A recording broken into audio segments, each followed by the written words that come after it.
Bienvenue sur les podcasts de la maison. Ce dimanche, le message vous est apporté par Youen Ledili. Bonne écoute.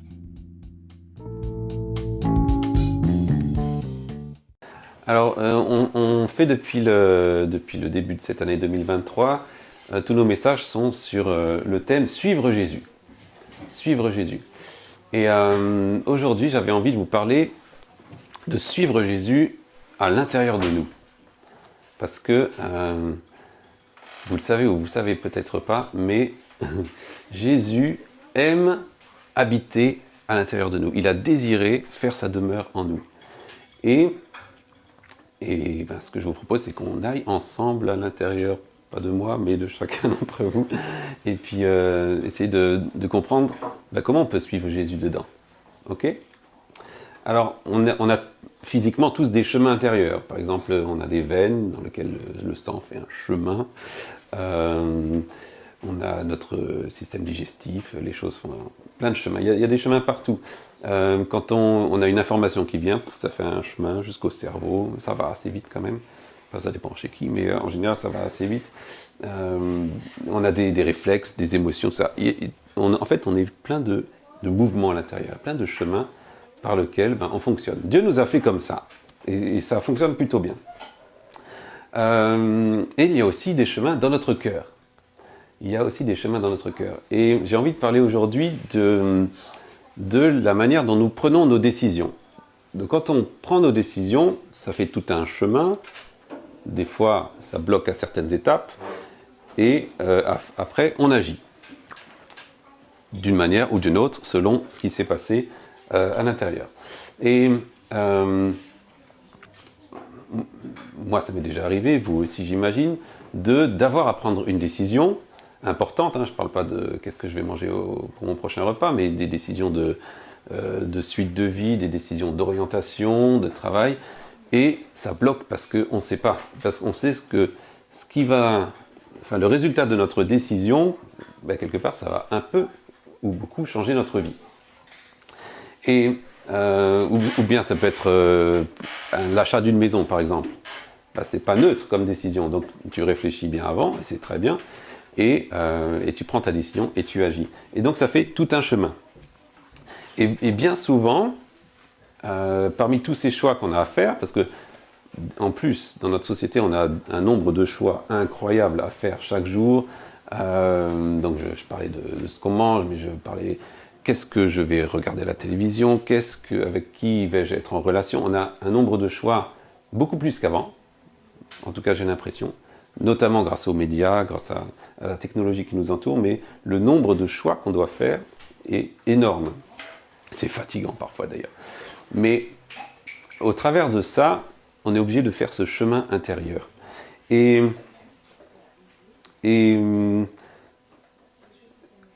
pour faire ce chemin, pour prendre ces décisions, on a deux choix en réalité. On va devoir agir soit comme quelqu'un qui est aimé de Dieu, ou soit comme quelqu'un qui n'est pas aimé de Dieu ou qui est loin de Dieu. En d'autres termes, soit on va agir comme un fils, comme une fille, fils et fille de Dieu, soit comme quelqu'un qui n'est pas fils ou fille de Dieu. Donc quelque part, on peut dire quelqu'un qui est orphelin, fils ou orphelin. Et toutes nos décisions, tout notre processus intérieur va passer à travers de ce filtre. Est-ce que je suis fils? Est-ce que je suis orphelin? Donc, quand je dis fils, c'est fille aussi. Et puis, en fonction de ça, notre décision va être prise, notre action va exister. Alors, j'ai trouvé un verset dans la Bible que peut-être certains d'entre vous connaissent, qui est dans le psaume 84, et il est écrit « Heureux ceux qui placent en toi leur appui, ils trouvent dans leur cœur des chemins tout tracés. » Alors d'habitude, les chemins, c'est plutôt en randonnée, dans la montagne, mais là, à l'intérieur de notre cœur, on dirait qu'il y a des chemins, ils ne sont pas bouchés, ils sont tout tracés. Ils sont tout tracés. Heureux ceux qui placent leur appui. Heureux ceux qui placent en toi leur appui, et ils trouvent dans leur cœur des chemins tout tracés. On peut aussi le traduire, le mot appui, par heureux ceux qui ont leur force en toi. Heureux ceux qui se positionnent en toi. Ils trouvent dans leur cœur des chemins tout tracés. Alors prendre appui, physiquement on le fait tous les jours. Rien qu'en marchant, on prend appui sur nos pieds. Et nous avons tous ici, je vérifie, des chaussures. Donc nous prenons, chaque instant où on marche, nous prenons appui sur nos chaussures. J'ai une question, David. Lorsque tu étais à la neige, est-ce que tu étais allé en sandales? Oui. Oui, merci David. C'était pas la bonne réponse, tu as menti. Quand on va à la neige, on ne met pas des sandales ou des tongs, par exemple. Quand on va à la neige, on met des chaussures adaptées. Donc on prend, pour avoir nos appuis, et pour ne pas avoir froid aux pieds surtout, on prend des chaussures adaptées. Et s'il pleut, on n'y va pas en sandales ou en tongs non plus, quoique des fois ça fait plaisir d'avoir les pieds mouillés, mais je ne sais pas pour vous. Moi, j'aime pas trop. En tout cas, on prend appui de façon adaptée selon l'environnement qui nous entoure. Et moi, ça me parle, quand j'ai une décision à prendre, est-ce que je vais prendre appui comme quelqu'un qui ne connaît pas Dieu, donc je vais décider en fonction de la peur, je vais décider en fonction de l'angoisse, je vais décider en fonction de l'insécurité, ou est-ce que je vais prendre ma décision comme un fils, en fonction de je suis aimé, ou je suis dans la sécurité, je suis dans la foi. On a toujours ces deux choix. Des fois, c'est un peu mélangé.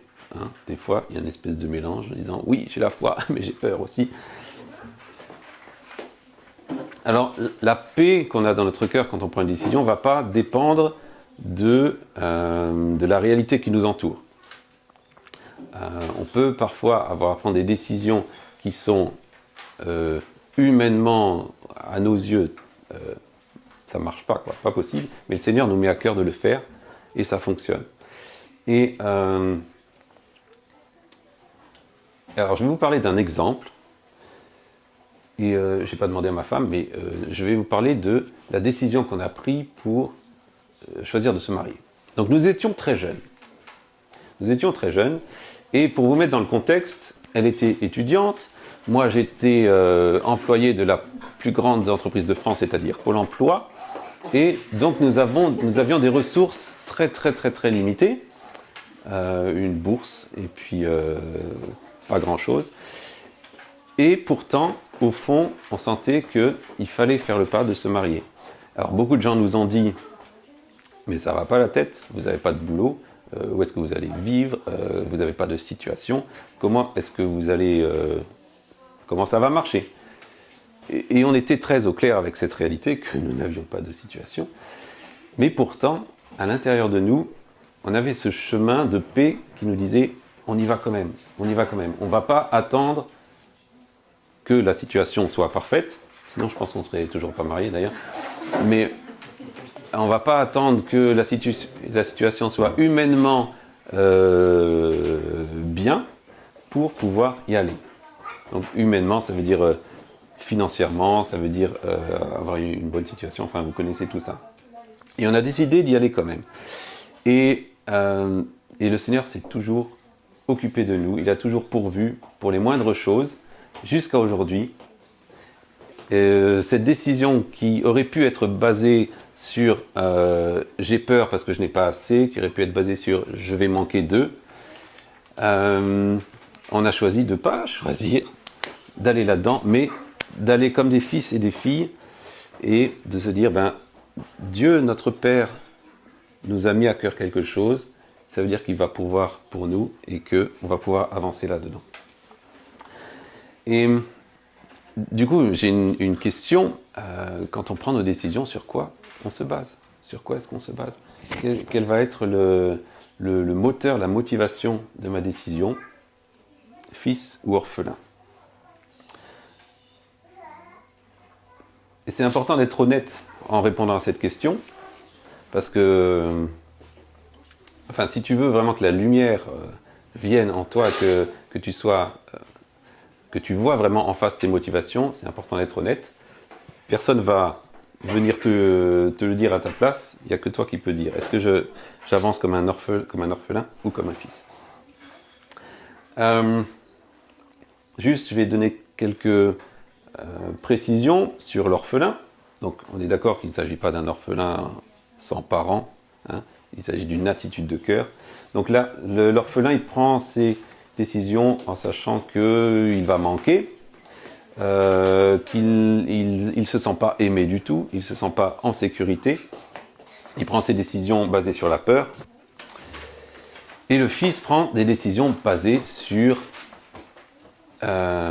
j'habite dans la maison du Père, c'est lui qui prend soin de moi, c'est lui qui est ma sécurité, c'est lui qui est ma paix, et j'habite dans son amour, parce que lui habite en moi. Il y a un verset dans Jean 14, au verset 16, qui dit, alors c'est Jésus qui parle, qui dit « Je suis le chemin, la vérité et la vie ». Et c'est étonnant, il dit « Je suis le chemin ». Quand il dit « Je suis le chemin », il ne parle pas du chemin dans la montagne, quoi. Il parle du chemin aussi, il parle de plusieurs chemins, on est d'accord, mais entre autres du chemin à l'intérieur de nous. Je suis le chemin. Et prendre des décisions, et en les basant comme des fils et des filles, c'est prendre ce chemin que Jésus a tracé en nous, et qu'il a envie de tracer encore. Au fur et à mesure de notre vie, Jésus va tracer plusieurs chemins, parce qu'on aura plusieurs décisions à prendre, et à chaque fois, on aura donc ce choix, de se positionner comme un fils ou comme un orphelin, mais ce chemin, il va en ouvrir beaucoup à l'intérieur de nous, si on le veut, si on est honnête. Alors qu'est-ce qui arrive si je reconnais qu'en moi, j'ai une attitude d'orphelin? Est-ce que c'est déjà arrivé à quelqu'un? Merci, il est honnête. Et les autres, vous avez répondu dans votre cœur. Exactement la même chose que les autres. Oui, parce que ça nous arrive naturellement d'agir en fonction de la peur, en fonction du manque. Il n'y a pas de honte là-dessus. Juste être honnête et dire à Jésus, ok, j'en suis là, j'ai besoin que Jésus, que tu m'ouvres le chemin vers le Père. Parce que c'est la suite du verset, je suis le chemin, la vérité, la vie, et nul ne vient au Père que par moi.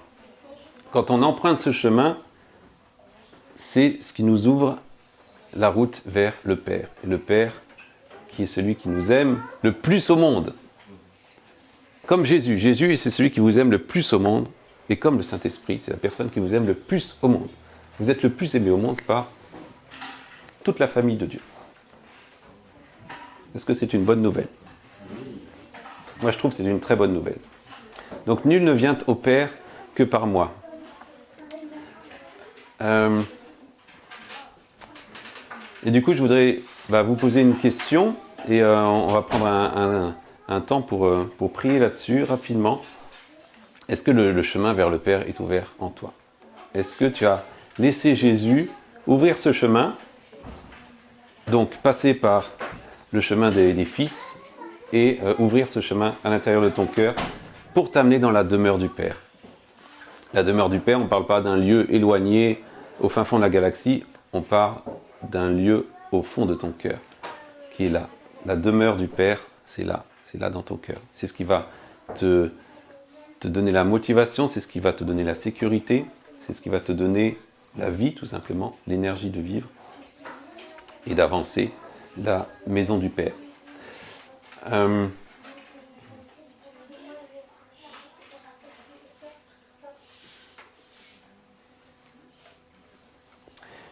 Il ne suffit pas juste de dire « Ok, maintenant je vais avancer comme un fils. Je ne vais plus réagir comme avant. » Ça ne marche pas, ce serait trop simple. On a besoin de Jésus, on a besoin de prendre sa main, parce que c'est lui qui va nous conduire sur ce chemin. Ce n'est pas un chemin où on va avancer tout seul, c'est les orphelins qui avancent tout seuls. Les fils et les filles, ils avancent la main dans la main avec Jésus. Et j'ai envie de le dire comme ça, on peut considérer que Jésus, c'est votre frère. C'est celui qui va vous dire, ok, il faut absolument que je te présente cette personne qui t'aime tant. Moi, je te kiffe, et je te kiffe tellement que je veux te présenter mon Père. Mon Père qui est la personne la plus aimante du monde, je vous l'ai dit. Et voilà, je crois qu'aujourd'hui, c'est un moment où Jésus, il nous tend la main, il nous dit, est-ce que je peux te présenter mon Père? Est-ce que je peux te présenter cette personne qui prend soin de toi, cette personne qui t'aime profondément, qui t'apporte la paix quand tu es dans la tempête, qui t'apporte la sécurité quand tout autour de toi ça a l'air catastrophique, et qui vient pour calmer ton cœur. Est-ce que tu veux rencontrer ce Père? Et quand je préparais ce temps, j'avais l'impression que ce soir, il y aurait une personne ou des personnes qui ont à prendre une décision importante. Je ne sais pas quelle décision importante, mais du coup, tu as ce choix aujourd'hui. Est-ce que tu vas prendre cette décision importante comme un fils, comme une fille, ou comme un orphelin, comme une orpheline, comme quelqu'un qui est aimé, ou comme quelqu'un qui ne sait pas qu'il est aimé? Ce que je vous invite maintenant, on va juste fermer les yeux et je vais prier. Et toi aussi, tu peux prier dans ton cœur pour dire Jésus, il y a ce chemin que tu m'ouvres et que j'ai envie d'emprunter pour cette décision que j'ai à prendre. Et que je n'ai pas envie d'avancer là-dedans comme un orphelin. Alors merci Jésus pour cette main que tu nous tends aujourd'hui. Merci pour cette main aimante, cette main de sécurité que tu nous tends aujourd'hui. Merci parce que tu as décidé de créer en nous ces chemins vers le Père. Et aujourd'hui, on choisit de saisir ta main qui va nous emmener vers le Père, vers ce lieu de sécurité, d'amour, ce lieu où, pour lequel on a été fait depuis le début. Et Seigneur, on prie que tu viennes pour révéler dans nos cœurs toutes les attitudes d'orphelins, toutes les pensées d'orphelins, toutes les manières d'agir comme un orphelin, comme quelqu'un qui ne se sait pas aimer, qui ne se sent pas en sécurité, qui ne se sent pas entouré. Viens mettre en lumière ça, Seigneur. Et on croit que là où tu viens mettre la lumière, et en même temps tu viens mettre ton amour, et que tu viens apporter ton amour sur tout ce qui est orphelin en nous. Il ne s'agit pas de chasser l'orphelin, non, il s'agit de l'aimer afin qu'il devienne un fils et qu'il soit adopté. Alors Saint-Esprit, je te demande de venir pour couler au milieu de nous ce soir, alors que ta main est tendue. Seigneur, qu'on puisse la saisir, qu'on puisse la prendre et suivre ce chemin.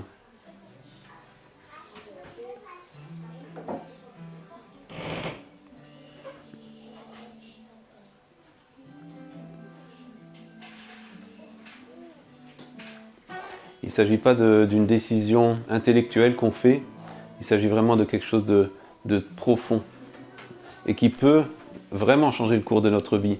Pas à cause de la décision qu'on va prendre, mais parce qu'on a décidé de prendre ce chemin qui est celui du Père.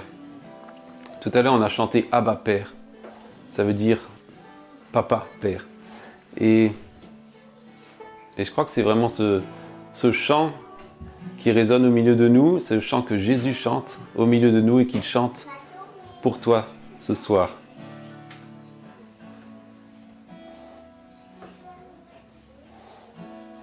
Et Jésus, merci parce que tu nous as ouvert le chemin et merci parce que tu nous amènes au Père.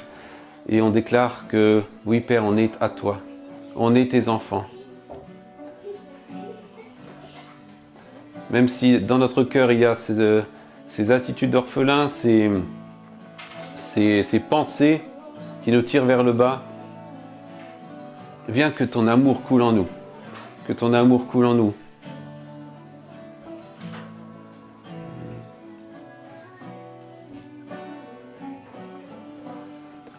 Et on s'élève aussi contre toute pensée, contre toute forteresse qui nous sépare de l'amour de Dieu maintenant. Que dans ce lieu, l'Esprit Saint coule en torrent, coule de manière forte dans chacun de nos cœurs. Oui, Saint-Esprit, tu es là et c'est toi qui illumines. C'est toi qui illumines. Tu ne viens pas pour illuminer avec jugement ou avec pour nous donner honte, mais tu es là pour illuminer avec ton amour. On a besoin de ton amour ce soir.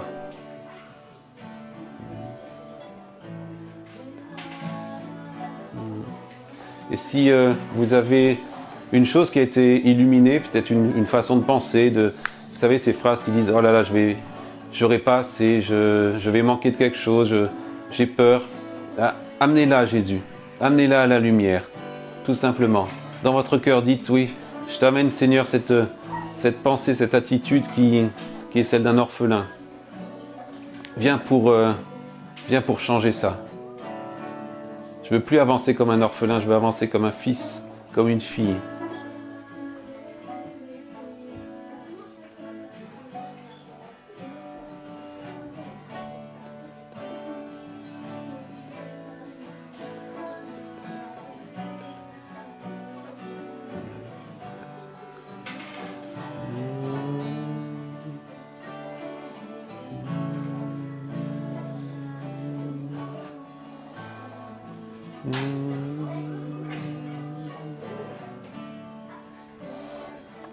On continue de prendre ce temps à l'intérieur de nous, c'est un temps chacun personnellement face à Jésus. Et plusieurs ont déjà choisi de saisir sa main, et devant plusieurs autres, Jésus est encore là, avec sa main tendue. Et sa main, elle restera là. Tant que tu ne l'auras pas saisie, elle restera là.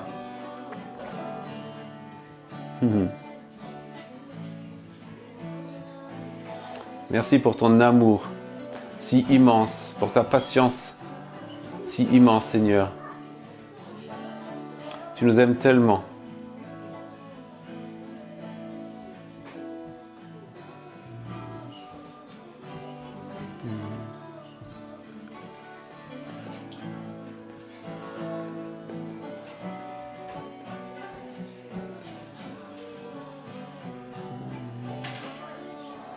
Et pour, si vous avez une pensée d'orphelin, quelque chose de ce dont j'ai décrit tout à l'heure qui s'illumine en vous, vous pouvez simplement dire pardon Seigneur. Pardon Seigneur pour ça, je veux vraiment me repentir de ces paroles et que tu viennes pour transformer ça dans mon cœur. C'est pas plus compliqué que ça.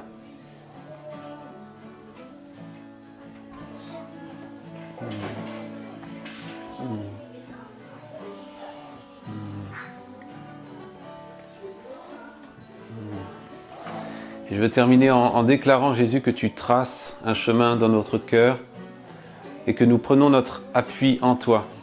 Nous choisissons de prendre notre appui en toi. Merci pour les chemins qui sont tracés maintenant dans les cœurs de chacun d'entre nous.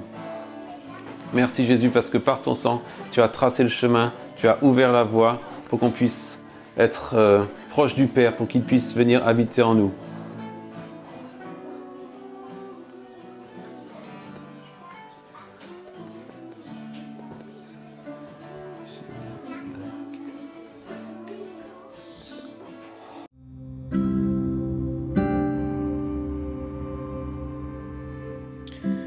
Merci d'avoir écouté notre podcast.